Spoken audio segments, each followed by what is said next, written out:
In this video, I'm going to show you whether running or walking is better for weight loss. And the answer should be obvious, but as always, there are levels. So let's do a deep dive on both sides of the equation. These are the exact same tips that I give to all my students, and they've all gone to see some amazing results. So you know it works. Before we get started, don't forget to give this video a like, subscribe to my channel, and hit the bell to get notified every time I post a new video every week. It really helps support my channel. All right, let's get into it. Okay, let me clear something up right away if you've been following my channel. I'm not anti-cardio. Again, there are levels to this, and this is coming from coaching thousands of people by proxy for almost a decade now. You can really only expect the average person to work out 2 to 3 times per week. That's just the reality of it. So what I'm trying to say is if you only have time to focus on one type of exercise, you should always opt for resistance training to build and maintain muscle. What are the benefits of having more muscle? And there are so many. For starters, you'll have a faster metabolism, which means that you can eat more. This is why muscle is your metabolic currency. It's what pays for the dance. Muscle is also the largest site for glucose disposal, which automatically translates to better insulin sensitivity and better protection against all-cause mortality. The more muscle you have, that's why muscle is the organ of longevity. But if you want optimal health, you also need to do some form of cardio. Here's the disconnect. The benefits of cardio actually comes from the movement part. Contrary to popular belief, it doesn't necessarily come from the calorie counting or extreme endurance part. You don't need to do it in a way that makes you an amazing marathon runner or cyclist, or that you can boast that you have a 4-minute mile under your name. In fact, those extreme efforts can sometimes be antithetical to health. At some point, when you're pushing for performance, there's usually a trade-off when it comes to your health. In fact, that type of training has been shown to increase the risk of cardiovascular disease, mitochondrial damage, and accelerated aging. It's often referred to as the excessive endurance exercise hypothesis. One of the leading voices on this is a cardiologist named Dr. James O'Keefe. He's got an eye-opening TED Talk called Run for Your Life at a Comfortable Pace and Not Too Far. According to him, a surprising amount of seasoned marathoners with six-pack abs and healthy blood profiles are showing increased scarring and thickening of their arterial walls caused by chronic exercise-driven inflammation. As with a lot of things, you can definitely have too much of a good thing. And these extreme performance endeavors also applies to resistance training as well. I'm not just picking on running. If you meet high-level weightlifters, for example, lifting stupid amounts of weight, you'll also find a great deal of injuries and dysfunction because they're constantly pushing for performance. I experienced that firsthand when I used to be a competitive weightlifter. My body felt broken most of the time. I usually had some sort of nagging injury. Fun fact, the idea for the modern marathon was inspired by the legend of an ancient Greek messenger who raced from the site of Marathon to Athens, a distance of about 40 kilometers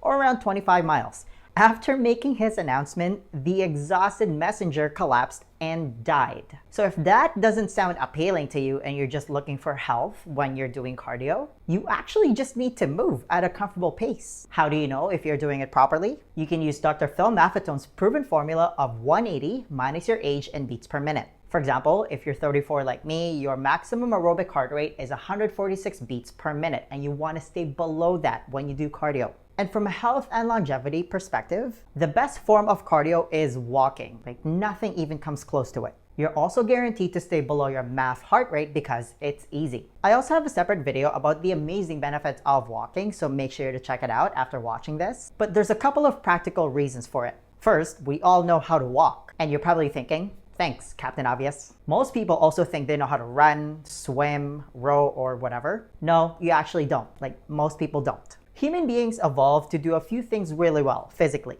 Like we're not the strongest or fastest animals, but we evolved to have this giant brain, which is considered to be the most complex thing in the known universe. One of the benefits of having a supercomputer brain is we can throw with accuracy. That's why we're really good hunters. If you look at sports, for example, a baseball pitcher throwing a 100-mile-an-hour fastball is quite the feat. We can also out-track most animals, at least the ones we want to eat. I say that because mountain goats are next level in terms of where they hang out. They'll often hang out at the side of a mountain licking salt deposits. But when you look at modern hunter-gatherers, when they hunt, they'll hit their prey with a spear and then they'll chase after it. So we're actually built to run. There's nothing wrong with running in that perspective. The Maasai, a pastoral tribe living in Kenya and northern Tanzania, are perfect examples of this. Their traditional diet consists almost entirely of milk, meat, and blood. literally the definition of a carnivore diet. 2/3 of their calories come from fat, and they consume 600 to 2,000 milligrams of cholesterol a day. To put that number in perspective, the American Heart Association recommends consuming under 300 milligrams of cholesterol a day. In spite of a high-fat, high-cholesterol diet, the Maasai have low rates of diseases typically associated with such diets. They tend to have low blood pressure, their overall cholesterol levels are low, they have low incidences of cholesterol gallstones, as well as low rates of coronary artery diseases such as atherosclerosis. My point, meat, saturated fat, and cholesterol aren't bad for you. And I've debunked that fat phobia myth in other videos, so make sure to check it out. Guys, by the way, if you're listening to this on iTunes, feel free to leave us a review if you're enjoying this. It'll mean the world to me because it's gonna help me reach more people. So thank you so much for doing that. And if you're watching this on YouTube, don't forget to hit that like button to tell the algorithm that this video is awesome. But here's why I don't recommend running for the average person. None of us have run since we were kids. That's just the reality of it. It's even more crazy with Gen Z kids these days because they're just inoculated with a screen on their face at a very young age. Childhood obesity is also skyrocketing, but we hit our 20s, 30s, and 40s, and all of a sudden we think it's a good idea to go out and run. It's just a skill that we don't have. A lot of people's postures are terrible, like this. Our technique is terrible. I've seen all sorts of running technique, and most of it is bad. That's why running is often associated with the most injuries like foot, ankle, shin, knee, hips, back, or all of the above. The other problem is we don't really treat exercise like a skill. And again, this applies to all types of exercise. I'm not just picking on running. We usually think of it as a way to burn calories. When people do cardio, for example, nobody thinks to themselves that they're gonna get better at running. No, at best, it's secondary, maybe. Most people think that they're gonna go for a run to burn calories. And yeah, sure, it does burn more calories than lifting weights, but that doesn't matter because calories burned from exercise does not translate to fat burn in the body. But that's why people often go for a run or do a HIIT workout until they're completely redlined because they think that's what's important. A lot of people train to hurt, and that's the wrong approach because when you push yourself to fatigue, especially if you don't run well, you're gonna be even worse. That's my biggest problem with mainstream cardio-based group fitness classes like spin, for example. It's too fatigue-seeking. Do that over time and it's gonna cause big problems. It's gonna result in poor biomechanics, poor movement patterns, and you're probably gonna get injured, which is the worst. If you're gonna start running, you wanna treat it like a skill. It's gonna take you months, if not years, to get good at it. What you don't wanna do is run to fatigue, because as soon as you fatigue, your form goes out the window.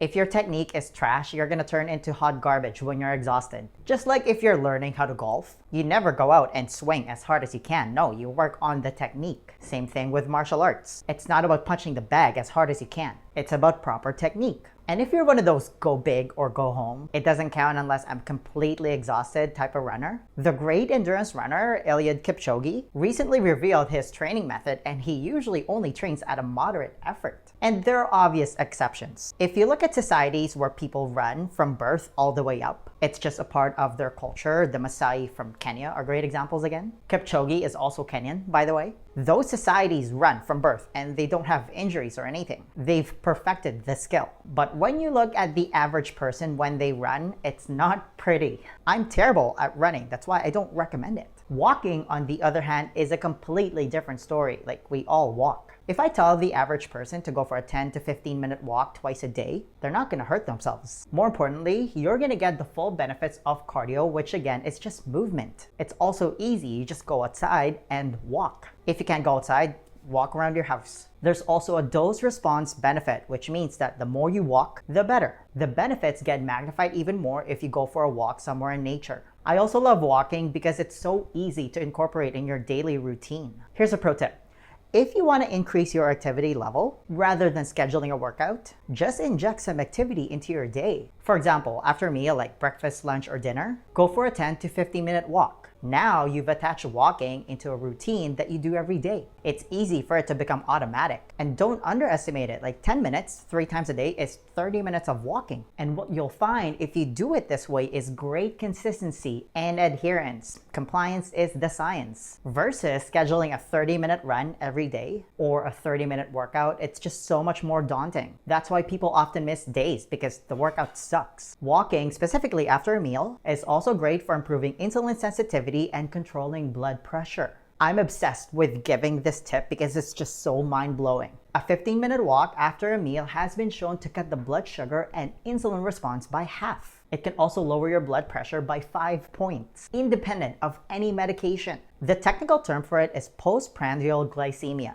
and we've actually known about these benefits for a while now. This isn't anything new. You'll find this practice from different cultures worldwide. And if a practice has lasted that long and it's withstood the test of time, you know that it's good. A lot of cultures practice going for a walk after dinner. In Italy, it's a normal thing. Like, people do it all the time. I saw this firsthand when I lived there for a month. A lot of Asian cultures also practice it. The Okinawans do it. And they have more centenarians per capita on the planet. They're obviously doing something right. In the Philippines, there's actually a term for it. It literally translates to, you should move, you might get a stroke. Also, aside from the glycemic benefits, it also helps with digestion. It just moves things around. Like, if you have mild heartburn or indigestion, a 10-minute walk post-meal will usually help. Again, I'm not knocking on other forms of cardio. Anything that gets your butt off the couch is good for you. Cardio just tends to be repetitive by nature. Cycling is the same thing over and over again, for example. Same thing with running. So whatever form of cardio you do, just make sure you have good technique, because overuse injuries are very common. Again, especially if you're not physically literate. You don't want to get injured, and this is coming from a guy who's broken his back twice. It sucks. And I can't emphasize this enough. You don't need to go to fatigue or feel really sore after a workout. That's actually not a good thing. That means you overdid it. The risks don't outweigh the benefits. You want training to feel good. You want it to be addictive.